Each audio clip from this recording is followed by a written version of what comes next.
I'm a businesswoman. I had a really clear job to do when I took over Bud Light. And it was, this brand is in decline. It's been in decline for a really long time.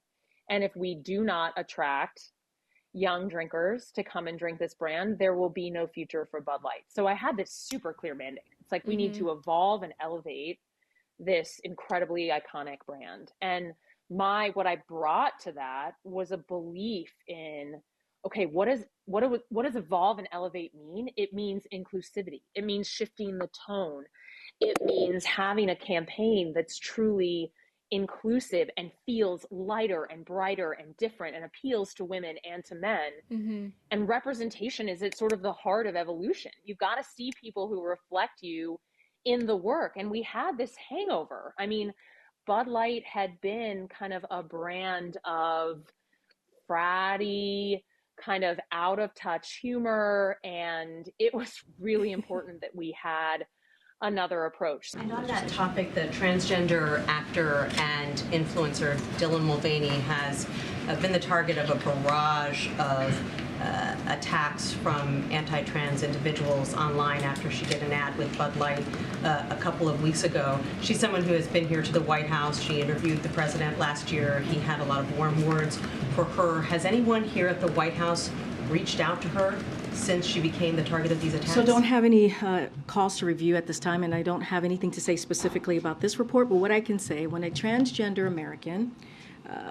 posts a video about a brand of beer they enjoy, and it leads to bomb threats, it's clear that that level of violence and vitriol against transgender Americans has to stop. And the president has been very clear. I just laid this out. The administration is going to do everything that they can to protect LGBTQI plus people who are under attack. And that's what we've been seeing across the country, especially in state houses. And so we're going to fight alongside them to protect their rights. They should be allowed to be who they are, who they want to be. And they should be able to speak out against, and we should be able to speak out, and others should be able to speak out against hate and discrimination. But look, that type of dangerous rhetoric, that type of vitriolic language and violence, that needs to stop. Hi guys, welcome back to the channel. So I have an update in the Bud Light story, another development. The VP of marketing has been put on a leave of absence and has been replaced. I don't know if it's temporary or permanent, we shall see. So let's get into it. So Bud Light marketing exec behind Dylan Mulvaney's partnership takes leave of absence. The Bud Light senior marketing executive behind the controversial Dylan Mulvaney ad campaign has taken a leave of absence, according to a report. Alissa Heinerscheid, Vice President of Marketing for the popular beer, will be replaced by Budweiser Global Marketing VP Todd Allen, Ad Age reported on Friday. Heinerscheid has led the brand since June. It's unclear if her replacement will be permanent. The move comes as Bud Light and its parent company, Anheuser-Busch, have faced immense backlash for its partnership with Mulvaney, a transgender influencer who rose to fame chronicling the gender transition on social media.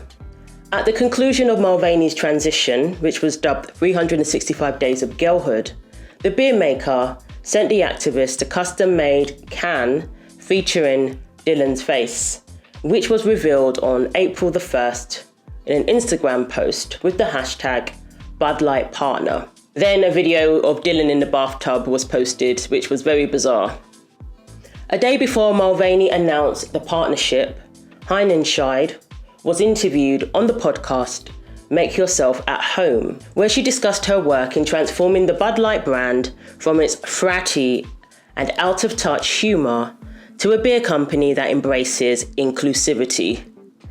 So basically, you went from appealing to, college kids, rugby players, footballers, whatever, jocks, that kind of thing, and decided to go woke. So after the initial backlash, she was seen out and about in New York, looking, rather stressed out. And this was in the midst of them doubling down on the whole thing and saying that, well, we want to authentically connect with our audience, and basically not seeming to care.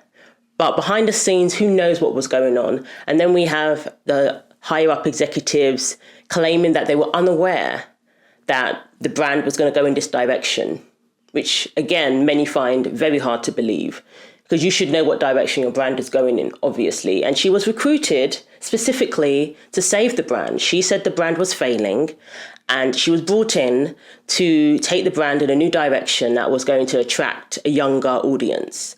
That's why she was recruited, for her expertise in marketing. And she felt that this was a good move. And this makes me believe that the boycott is having a lot more impact than they are letting on. Their stock continues to drop, apparently. And yeah, so I would say continue the boycott. I hope Alissa, I'm sure she'll be fine. All I can say is perhaps recruit people who match, the ethos of your brand rather than taking your brand in a completely different direction. So this is Todd Allen, who's been brought in to replace her, and we do not know if it's permanent. They're regretting their decision. That's what it looks like. They're regretting their decision to bring in somebody to take the company in the direction that they took it in. Maybe they're going to go back to their more traditional marketing style. Obviously, they just released that commercial that was very patriotic, kind of like their old style of commercial. So I found that pretty interesting. And maybe that's what they're going to go back to. Is it going to be too little too late? Probably. Maybe an apology would really let us know that you're serious about winning back your core customer base. But, there's a lot of people on the left who are now buying Budweiser, pretending to like it. So, maybe that's going to make a difference. It depends on who they're more concerned about. Do they worry about losing their conservative audience or their, audience on the left? And at the moment, most companies are more scared of the left. Let's just be honest. They're more scared of the left because the left are louder. The left are more outrageous. The left are more extreme. We're just not buying the beer anymore. But if it was the left would get business licenses revoked, social media accounts shut down, that kind. They really know how to cancel. So, let's see how it goes. But the fact that they've put her on leave for whatever reason, we don't know the reason, but it seems like the backlash is definitely impacting their decision making now. So who knows what Todd Allen's history is? Maybe he's more traditional, and the VP, the marketing exec that was taking the company in a new direction, probably has to take a back seat for now because they don't want to continue in that direction because of the backlash. So let me know what you think. Do you think the boycott is working? Is this a sign that the boycott is really having an impact? So thanks for watching. Take care of yourselves, and I'll see you in the next video.